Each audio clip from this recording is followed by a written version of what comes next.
ಫಾಲ್ಗುಣ ಮಾಸದ ಕೃಷ್ಣ ಪಕ್ಷದಲ್ಲಿ ಬಂದಿರುವಂತಹ ವಿಜಯ ಏಕಾದಶಿಯು ಅತ್ಯಂತನೇ ಪವಿತ್ರವಾದಂತಹ ಏಕಾದಶಿ ಅಂತಲೇ ಹೇಳ್ಬೋದು.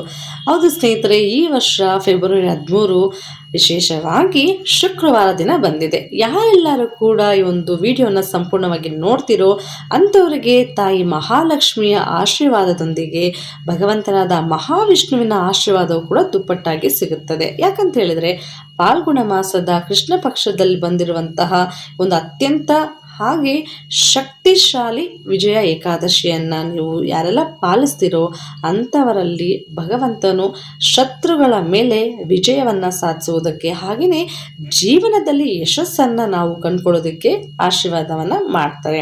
ಈಗಾಗಲೇ ಹೇಳಿದಾಗೆ ಫಾಲ್ಗುಣ ಮಾಸದ ಕೃಷ್ಣ ಪಕ್ಷದಲ್ಲಿ ಈ ಒಂದು ವಿಜಯ ಏಕಾದಶಿಯು ವಿಶೇಷವಾಗಿ ಶುಕ್ರವಾರ, ಅಂದರೆ ನಾವೆಲ್ಲರೂ ಕೂಡ ಶುಕ್ರವಾರದಂದು ಜಗನ್ಮಾತೆಯಾದಂತಹ ಲಕ್ಷ್ಮಿಯನ್ನು ನಾವೆಲ್ಲರೂ ಕೂಡ ಪೂಜಿಸ್ತೇವೆ.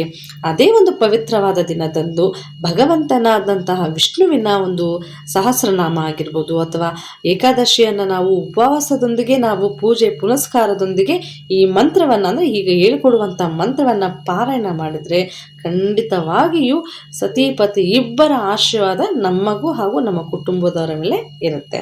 ಹಾಗೆಯೇ ಈ ಹೆಸರೇ ಸೂಚಿಸುವಂತೆ ವಿಜಯವನ್ನು ಸಾಧಿಸಬೇಕಾದ್ರೆ, ಅಂದರೆ ನಮ್ಮ ಜೀವನದಲ್ಲಿ ಜಯ ಹಾಗೆಯೇ ಯಶಸ್ಸನ್ನು ನಾವು ಕಾಣಬೇಕಾದ್ರೆ ಈ ಒಂದು ವಿಜಯ ಏಕಾದಶಿ ನಾವು ಪಾಲನೆ ಮಾಡಬೇಕು. ಇನ್ನು ವಿಶೇಷವಾಗಿ ಯಾರೆಲ್ಲ ಒಂದು ಜೀವನದಲ್ಲಿ ಅಡೆತಡೆಗಳಿದ್ದರೆ ಅದರಿಂದ ಕೂಡ ಮುಕ್ತಿಯನ್ನು ನೀಡುವಂತಹ ಪವಿತ್ರವಾದ ದಿನ ಈ ಒಂದು ವಿಜಯ ಏಕಾದಶಿ.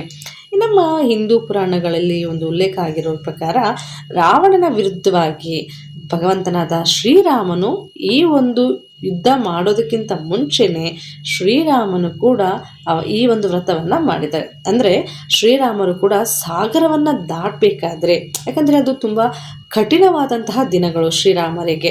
ಸೊ ಆ ಎಲ್ಲವನ್ನು ಅಡೆತಡೆಗಳನ್ನ ಅವರು ದಾಟಿ ಬರಬೇಕಾದಾಗ ಶ್ರೀರಾಮನು ಕೂಡ ಈ ಒಂದು ವಿಜಯ ಏಕಾದಶಿಯನ್ನು ವ್ರತವನ್ನು ಆಚರಿಸಿದರೆ ಅಂತ ಕೂಡ ಉಲ್ಲೇಖ ಇದೆ. ಇನ್ನು ಶತ್ರುನಾಶ, ಶತ್ರು ಅಂತ ಹೇಳಿದ್ರೆ ಹಿತಶತ್ರುಗಳ ಒಂದು ಕೆಟ್ಟ ದೃಷ್ಟಿ ನಮ್ಮ ಮೇಲೆ ಬೀಳಬಾರ್ದು ಅಂತಂದರೆ ಈ ಒಂದು ಏಕಾದಶಿಯನ್ನು ನೀವು ಪಾಲನೆ ಮಾಡಬೇಕು. ಈ ಒಂದು ಪವಿತ್ರವಾದ ದಿನದಂದು ಶತ್ರುಗಳ ಮೇಲೆ ಜಯ ಸಿಗೋದ್ರ ಜೊತೆಗೆ ಯಾವುದೇ ಒಂದು ಕಠಿಣ ಪರಿಸ್ಥಿತಿಯಲ್ಲಿ ನೀವಿದ್ರೆ ಆದರೆ ಎದುರಿಸುವಂಥ ಶಕ್ತಿಯು ಕೂಡ ಮಹಾಲಕ್ಷ್ಮಿಯು ಹಾಗೆ ಮಹಾವಿಷ್ಣುವು ಕೂಡ ನಮಗೆ ಕರುಣಿಸ್ತಾರೆ. ಗೊತ್ತೋ ಗೊತ್ತಿಲ್ಲದಿರೋ ಮಾಡಿರುವಂತಹ ಯಾವುದೇ ಒಂದು ನೋವಾಗಿರ್ಬೋದು ಅಥವಾ ಪಾಪಗಳನ್ನ ಯಾರಾದರೂ ಮಾಡಿದರೆ ಈ ಒಂದು ಅಚಲ ಭಕ್ತಿಯಿಂದ ಉಪವಾಸದೊಂದಿಗೆ ಈ ಒಂದು ಏಕಾದಶಿಯನ್ನು ಮಾಡಿದರೆ ಪಾಪಗಳು ನಾಶವಾಗಿ ಮೋಕ್ಷ ಕೂಡ ಪ್ರಾಪ್ತಿಯಾಗುತ್ತೆ. ಇನ್ನು ಬ್ರಾಹ್ಮಿ ಮುಹೂರ್ತದಲ್ಲಿ ಪ್ರತಿಯೊಬ್ಬರೂ ಕೂಡ ಸ್ನಾನವನ್ನು ಮಾಡಿಕೊಂಡು ಪೂಜೆ ಪುನಸ್ಕಾರಗಳನ್ನು ಮಾಡಿ ಹಾಗೆಯೇ ಈಗ ಹೇಳಿಕೊಡುವಂತಹ ಭಗವಂತನ ಮಹಾವಿಷ್ಣುವಿನ ಒಂದು ಗಾಯತ್ರಿ ಮಂತ್ರ ಹಾಗೆಯೇ ಮಹಾಲಕ್ಷ್ಮಿಯ ಗಾಯತ್ರಿ ಮಂತ್ರವನ್ನು ನೀವು ಪಾರಾಯಣ ಮಾಡಿದರೆ ಖಂಡಿತವಾಗಿಯೂ ಹೇಳ್ತೀವಿ ಸ್ನೇಹಿತರೆ, ನಿಮ್ಮ ಜೀವನದಲ್ಲಿ ಉತ್ತುಂಗ ಸ್ಥಾನವನ್ನು ನೀವು ಏರ್ತೀರಾ. ಹಾಗೆಯೇ ಯಾರೆಲ್ಲ ಕೂಡ ಒಂದು ವಿಜಯ ಏಕಾದಶಿನ ಉಪವಾಸದೊಂದಿಗೆ ಮಾಡಿರ್ತೀರೋ ಅಂಥವರು ಮರುದಿನ, ಅಂದರೆ ಏಕಾದಶಿ ಆದಮೇಲೆ ಬರೋದು ದ್ವಾದಶಿ ದಿನ. ಸೊ ದ್ವಾದಶಿ ದಿನದಂದು ಯಾರಾದರೂ ಬಡ ಬಗ್ಗರಿದ್ದರೆ ಅಂಥವ್ರಿಗೆ ಅನ್ನ ಆಗಿರ್ಬೋದು, ಬಟ್ಟೆ ಆಗಿರ್ಬೋದು ಅಥವಾ ಅವ್ರಿಗೆ ಇನ್ನೂ ಬೇಕಾಗಿರುವಂತಹ ಒಂದು ವಸ್ತುಗಳನ್ನ ದಾನ ಮಾಡಿದ್ರೆ ಅಂಥವ್ರಿಗೆ ನೀವು ಸಹಾಯ ಮಾಡಿದರೆ ಖಂಡಿತವಾಗಿಯೂ ಭಗವಂತನು ಸಂತೃಪ್ತಿಯಾಗಿ ನಿಮಗೆ ಆದಷ್ಟು ಬೇಗನೆ ಒಂದು ಆಶೀರ್ವಾದವನ್ನು ಮಾಡ್ತಾರೆ.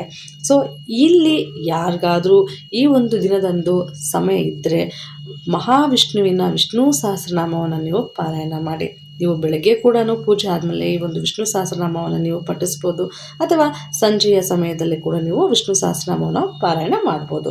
ಇಲ್ಲ ಸಮಯ ಅಭಾವ ಇದೆ ಅಂತಂದರೆ ತೊಂದರೆ ಇಲ್ಲ, ಈಗ ಹೇಳ್ಕೊಡುವಂತಹ ಮಹಾಲಕ್ಷ್ಮಿಯ ಒಂದು ಗಾಯತ್ರಿ ಮಂತ್ರ ಹಾಗೆಯೇ ಮಹಾವಿಷ್ಣುವಿನ ಗಾಯತ್ರಿ ಮಂತ್ರವನ್ನು ಪಾರಾಯಣ ಮಾಡಿ 3 ಬಾರಿ ಹೇಳಿದ್ರೆ ಸಾಕು. ಖಂಡಿತವಾಗಿಯೂ ಕೂಡ ಮಹಾಲಕ್ಷ್ಮಿ ಹಾಗೂ ಮಹಾವಿಷ್ಣುವಿನ ಕೃಪಾ ಕಟಾಕ್ಷ ನಿಮ್ಮ ಮೇಲೆ ಹಾಗೂ ನಿಮ್ಮ ಕುಟುಂಬದ ಮೇಲೆ ಇರುತ್ತೆ. ಈಗ ಮಂತ್ರವನ್ನು ಭಕ್ತಿ ಶ್ರದ್ಧೆಯಿಂದ ನೀವು ಪಾರಾಯಣ ಮಾಡಬೇಕು. ಓಂ ನಾರಾಯಣಾಯ ವಿದ್ಮಹೆ ವಾಸುದೇವಾಯ ಧೀಮಹಿ ತನ್ನೋ ವಿಷ್ಣು ಪ್ರಚೋದಯಾತ್. ಇದು ಮಹಾವಿಷ್ಣುವಿನ ಗಾಯತ್ರಿ ಮಂತ್ರ. ಇನ್ನೊಂದ್ಸಲ ಹೇಳೋಣ. ಓಂ ನಾರಾಯಣಾಯ ವಿದ್ಮಹೆ ವಾಸುದೇವಾಯ ಧೀಮಹಿ ತನ್ನೋ ವಿಷ್ಣು ಪ್ರಚೋದಯಾತ್. ಇನ್ನು ಮಹಾಲಕ್ಷ್ಮಿಯ ಗಾಯತ್ರಿ ಮಂತ್ರ. ಮಹಾಲಕ್ಷ್ಮೀ ಚ ವಿದ್ಮಹೆ ವಿಷ್ಣು ಪತ್ನ್ಯೈ ಚ ಧೀಮಹಿ ತನ್ನೋ ಲಕ್ಷ್ಮಿ ಪ್ರಚೋದಯಾತ್. ಮಂತ್ರ ಇನ್ನೊಂದ್ಸಲ ಹೇಳೋಣ.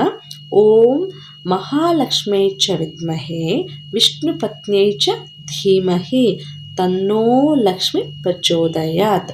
ಈ ಎರಡೂ ಮಂತ್ರವನ್ನು ಪಾರಾಯಣ ಮಾಡಿ. ಇಲ್ಲ ಮೇಡಮ್, ನಮಗೂ ಕೂಡ ಇದನ್ನ ಹೇಳೋಕ್ಕೂ ಸಾಧ್ಯ ಆಗೋದಿಲ್ಲ ಅಂತವ್ರು ಕೂಡ ಏನು ತೊಂದರೆ ಇಲ್ಲ, ಒಂದು ಸಣ್ಣದಂಥ ಮಂತ್ರವನ್ನು ಇನ್ನೊಂದ್ಸಲ ಹೇಳ್ಕೊಡ್ತೀನಿ, ಅದನ್ನು ಕೂಡ ನೀವು ಪಾರಾಯಣ ಮಾಡ್ಬೋದು. ಓಂ ನಮೋ ಭಗವತೆ ವಾಸುದೇವಾಯ. ಇದನ್ನು ಕೂಡ ನೀವು 108 ಬಾರಿ ಹೇಳಿ.